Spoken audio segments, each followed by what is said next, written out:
Thank you for joining us for our continued Holy Week reflections.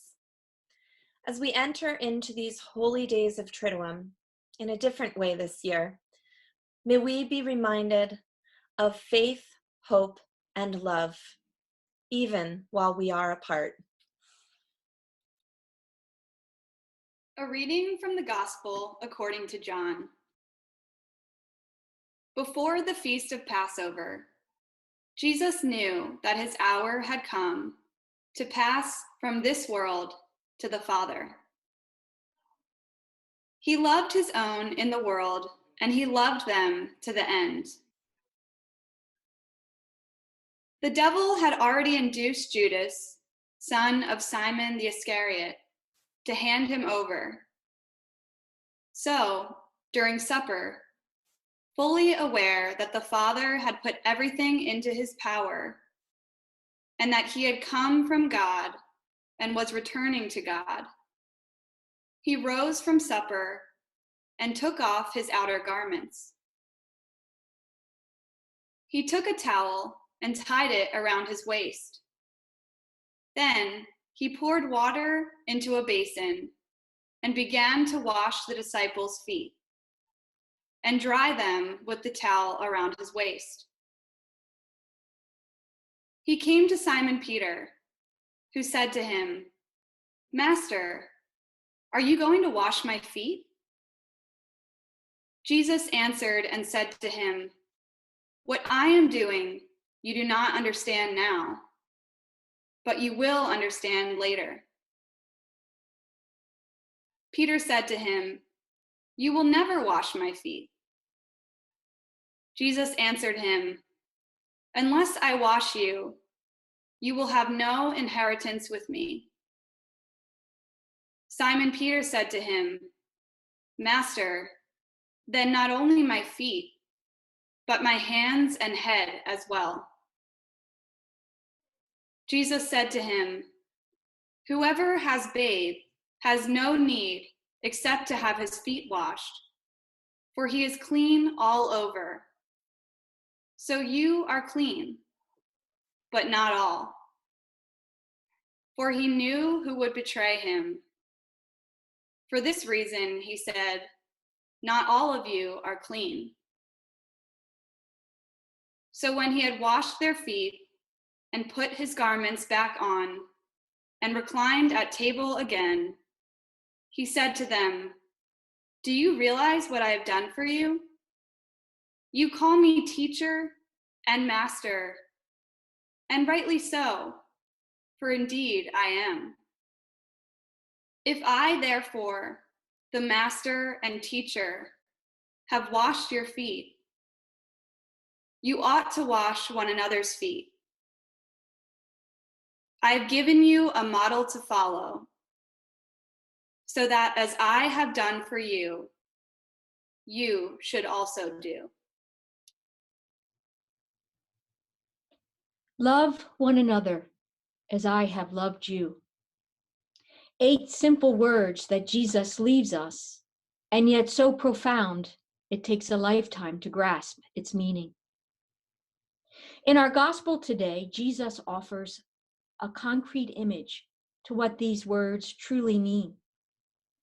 For it depicts a God of great humility who bends down to feed a hungry world with the bread of life, the cup of salvation, and the tenderness of the towel.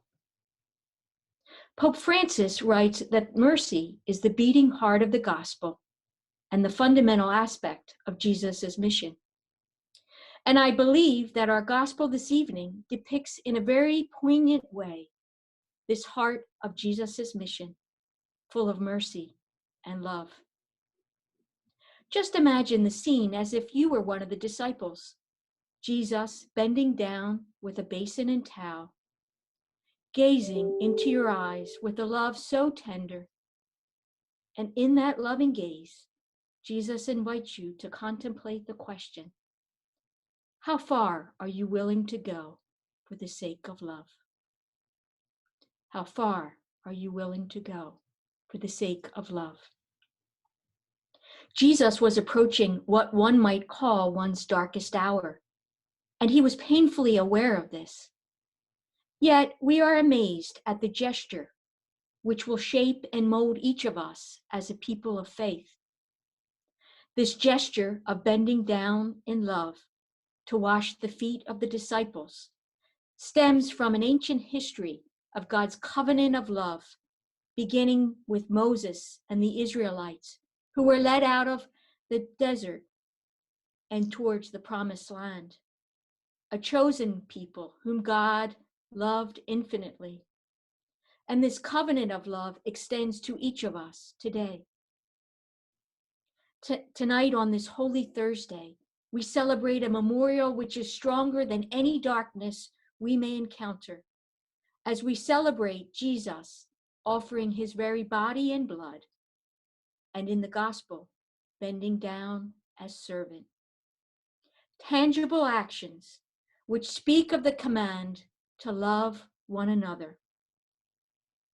Jesus provides us with the example of how we are to live into this invitation to love, as he bends down with a basin and a towel to wash away all that prevents us from truly looking into the eye of another, and there seeing the face of God reflected in our brother and our sister.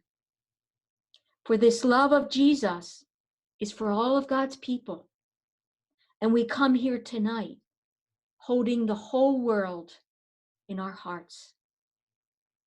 I think that our world is in such need of this type of witness and love, especially now as we face the coronavirus. There are so many people who have responded to Jesus' invitation to wash another's feet, maybe not literally, but in countless acts of kindness and selfless love. All those who are reaching out to those in need, whether it's the healthcare workers, the emergency technicians, those who bring food to our elderly and shut-ins, those who are making masks and protective equipment. And the list of kind acts goes on and on. So many with such generous and selfless acts of love, all answering the question which Jesus poses to each of us on this Holy Thursday, as he witnesses to each of us what it means to be a servant of tender love and mercy. How far are we willing to go for the sake of love? May each of us, in our own small way, live into the answer by following Jesus' command to love one another. And as we journey through these holy days leading us to the resurrection, may God bless each of us and grant us peace. Amen.